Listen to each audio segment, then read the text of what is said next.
was finally asked today what my thoughts were on the Roe versus Wade issue. It took several days. I'm shocked it took this long, but finally it happened. Somebody asked me, and I said I hadn't really been thinking about it too much. He says, "How could you not think that? You're a Christian." I said, well, my purpose as a Christian is to stay by my Heavenly Father and stay in His heart and not worry about the things of this world other than what He's given me conscience of to make a difference in. His presence is first and foremost where I go and where I stay. When you start venturing off into deep waters and start formulating opinions, that's when you get into some hairy territory. So I tell him that. He says, well, then how do you know what you're hearing, the voice you're hearing, if that's actually God or not? Needless to say, this was not a very mature Christian. He said he gave his life to Jesus. I haven't talked to him much, but again, it's not my job to really, judge him or anything. So, but I tell him, I said, look, an easy way to tell, because if you've been and you've communed with the Father long enough, you'll know His voice instantly. It's not going to be a question. It'll be easy to tell His voice from somebody else's.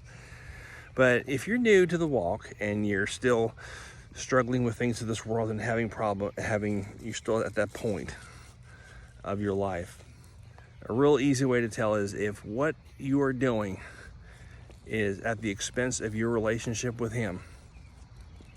If what the voice is telling you to do is at the expense of your relationship with Him, that's not of God. That's a really big red flag right there, and that should instantly flicker all the red alert lights to say, hey, something about this ain't right. Because you'll learn through life that this place of strength that you operate in, the true place of strength, is in His peace. It's in His joy, and all that is in His presence. The Bible affirms that in Psalm 16, verse 11. And when you walk with Him, so often it just becomes commonplace. It's as commonplace as the air you breathe.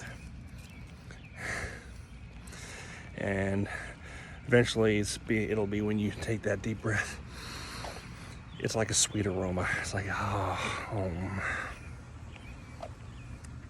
So that's my thought about this whole thing. That's my thought about Roe v. Wade and abortion. Just stay by the Father, stay in peace, stay in joy. That's it. Sorry if I disappointed you. I thought some of you might have been wanting a longer message or something a bit more fiery, a bit more aggressive.